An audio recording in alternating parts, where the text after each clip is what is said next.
आइजे आमे जानिछु जे परोक्ष बा प्रत्यक्ष भाव रे वृक्ष ही हमको सब बेले सहाय्य करसी। आमे जेन खाद्य वस्त्र बासगृह पाउछु सब आमे वृक्ष रो ही पाउछु। लिखा আছে वृक्षः कल्पद्रुमः साक्षात् जीवजगिताय च ददाति शीतलं छाया जीवनमौषधम फलम।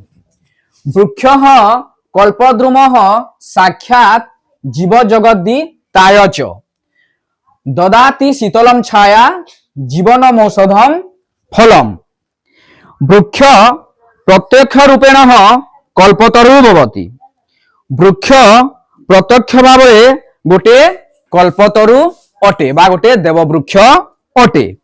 सह जीवनस्य संसारस्य च कल्याणकारः भवति। से जीव मानकर एवं जीव जगतर संसारर कल्याण मध्य करिथाए। सह शीतलम छायाम पवनम औषधम फलम च ददाति। वृक्ष आमको शीतल छाया दिए, पवन दिए, औषध दिए एवं फल मध्य देई थाए। आउ थरे तार अर्थ कहि देउछे वृक्षः कल्पद्रुमः साक्षात् जवज्जीगताय च। वृक्ष प्रत्यक्ष रूपरे गोटे देववृक्ष बा कल्पतरु अटे।